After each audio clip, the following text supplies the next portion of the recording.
एक बार भगवान शिव के सेवक ने कहा, हे प्रभु, आप तो दिन भर मूर्ति बनकर खड़े रहते हैं, एक दिन मुझे आपकी जगह खड़े होने दीजिए, आप आराम से घूम आइए। शिव जी मुस्कुराए और बोले, ठीक है, लेकिन एक शर्त है, मंदिर में जो भी आए और जो कुछ भी कहे तुम्हें बस सुनना है, जवाब नहीं देना है। सेवक ने शर्त मान ली और भगवान ने सेवक को अपने जैसा मूर्ति का रूप देकर मंदिर में खड़ा कर दिया ताकि वह बिल्कुल भगवान जैसा दिखाई दे। सुबह सबसे पहले एक व्यापारी आया, उसने भगवान के सामने माथा टेका और जैसे ही बाहर निकला उसका बटुआ गिर गया। सेवक बहुत बेचैन हुआ, मन किया व्यापारी को आवाज देकर बटुआ लौटा दे, लेकिन भगवान की शर्त याद कर चुप रहा। कुछ देर बाद एक गरीब आदमी आया, उसने भगवान से कहा, हे प्रभु, मेरे बच्चे भूखे हैं, कुछ मदद कर दो। तभी उसकी नजर बटुए पर पड़ी, उसने भगवान को धन्यवाद दिया और बटुआ उठाकर चला गया।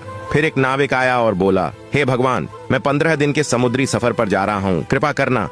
वह जैसे ही बाहर निकला, पुलिस आई और उसे बटुआ चोरी करने के इल्जाम में पकड़ लिया। यह देखकर सेवक खुद को रोक न पाया और चिल्ला पड़ा, ये गलत है, बटुआ तो उस गरीब ने उठाया था, इसे छोड़ो और उस गरीब को पकड़ो। रात को भगवान लौटे तो सेवक ने गर्व से पूरा किस्सा सुनाया, लेकिन भगवान गंभीर हो गए और बोले, तुमने मेरी योजना में दखल दे दिया। वह व्यापारी बेईमान था, उसका बटुआ गिरना उसके कर्मों का फल था। गरीब को बटुआ इसलिए मिला ताकि वह अपने बच्चों का पेट भर सके, और जहाँ तक नाविक की बात है तो उसका जहाज तूफान में डूबने वाला था। पुलिस द्वारा पकड़े जाने से उसकी जान बच जाती, लेकिन तुम्हारे बोलने से अब गरीब जेल चला गया और सब गड़बड़ हो गया। फिर भगवान बोले, सेवक, याद रखो, जो कुछ भी होता है उसमें मेरी योजना होती है। तुम्हारी नजर सिर्फ उस पल की सच्चाई देखती है, लेकिन मैं संपूर्ण समय और कर्मों को देखता हूँ। इसीलिए जब भी तुम्हें कुछ गलत लगे तो समझ लेना कि मैं तुम्हारे भले के लिए ही कर रहा हूँ। हर हाल में मुझ पर भरोसा रखो। निष्कर्ष, कभी कभी हमें जो चीज गलत लगती है वही असल में